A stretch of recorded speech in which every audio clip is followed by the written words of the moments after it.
From portraits of women to snapshots of those in labor, these are the photos that were taken through the lens of Finnish photojournalist Rauli Virtanen, capturing the lives of women across the Asia-Pacific region over the past 5 decades of his career. Among his favorite images are those depicting women in Afghanistan protesting against the Taliban regime from barring women and girls from education, and women farmers in Myanmar looking at a dragonfly. These photos not only reveal the struggles of women in developing countries, but also reflect the social economic challenges and gender inequality.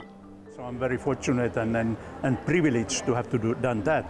But I've been always concentrating on issues having to do with developing countries and including many conflicts. And this exhibition is about working women in Asia, which I've been covering working women everywhere in the developing countries. But this one I was very happy to provide the photos relating to the working women and the hardships they are facing in today's world. So I've been very fortunate and happy to have traveled to all these countries and meet all these people who have shown the resilience and the dignity.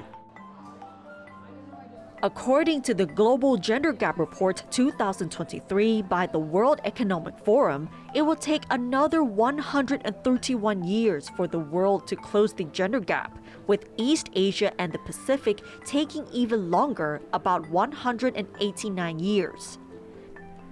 The Deputy Regional Director for UN Women sees a mixed picture on progress towards gender equality in the Asia-Pacific region. What remain a concern are crises affecting women's lives, such as climate change, where women are suffering from the impacts more than men.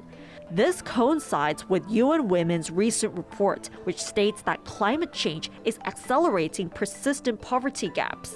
There are many complex intersecting factors, but of course the countries where we have particular concern are the countries where women are facing crisis.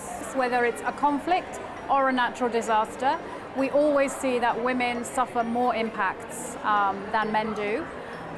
So we see this in the case, for example, where there's a lot of climate-related and natural hazards, like in the Pacific, for example, but also we see this in South and Southeast Asia.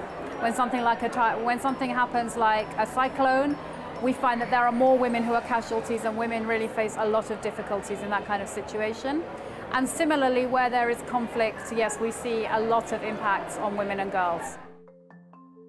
As Finland is among the countries with the smallest gender gap, the ambassador of Finland to Thailand says that improving equal access to education would be the key to reducing the gender gap, especially in Thailand.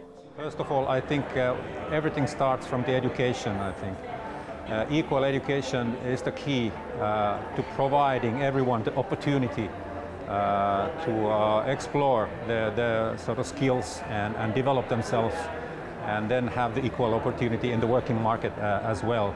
In Thailand, I think, especially in the business side, there's a lot of women, very strong women on the business side already. Still more needs to be done, I think. But on the, let's say, political representation, there's still quite a minimal representation of women.